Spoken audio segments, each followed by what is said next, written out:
ঢাকাই চলচ্চিত্রের আলোচিত দুই ছবি তুফান এবং তাণ্ডব নিয়ে নতুন করে গুঞ্জন শুরু হয়েছে। দুইটি সিনেমাই নির্মাণ করেছেন জনপ্রিয় পরিচালক রায়হান রাফি এবং এতে অভিনয় করেছেন সুপারস্টার শাকিব খান। 2024 ও 2025 সালে মুক্তিপ্রাপ্ত এই দুটি সিনেমা মুক্তির পর বক্স অফিসে ব্যাপক সাড়া ফেলে এবং দর্শক মহলে আলোচনার কেন্দ্রবিন্দুতে থাকে। সম্প্রতি চলচ্চিত্রপাড়ায় নতুন গুঞ্জন ছড়িয়েছে যে রায়হান রাফি নাকি এই দুই জনপ্রিয় সিনেমার সিকুয়েল নিয়ে কাজ শুরু করেছেন।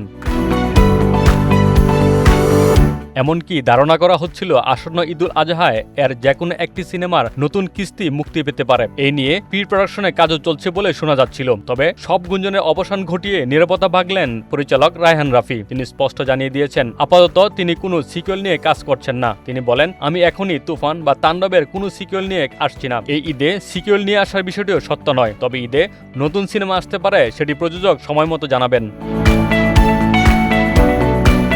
এর মাধ্যমে দীর্ঘদিন ধরে চলা গুজবের অবসান ঘটালেন এই নির্মাতা। যদিও তিনি ইঙ্গিত দিয়েছেন যে ঈদে নতুন কোনো সিনেমা মুক্তির সম্ভাবনা রয়েছে, তবে সেটি কোন প্রকল্প তা এখনও প্রকাশ করেননি। এদিকে রায়হান রাফির নির্মিত সাম্প্রতিক সিনেমা প্রেসার কুকার ঈদুল ফিতরে মুক্তি পায় এবং স্বল্প সংখ্যক প্রেক্ষাগৃহে প্রদর্শিত হলেও এটি বক্স অফিসে ভালো সাড়া ফেলেছে বলে জানা গেছে। সিনেমাটি বর্তমানে আন্তর্জাতিক বাজারেও ছড়িয়ে পড়েছে।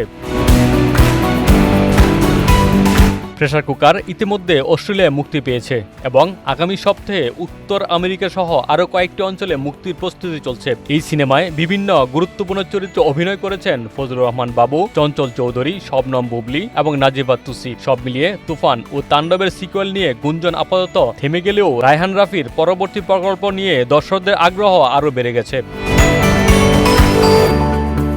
দিদারুল আকন্দ আলমগীর, বাংলা বাজার পত্রিকা।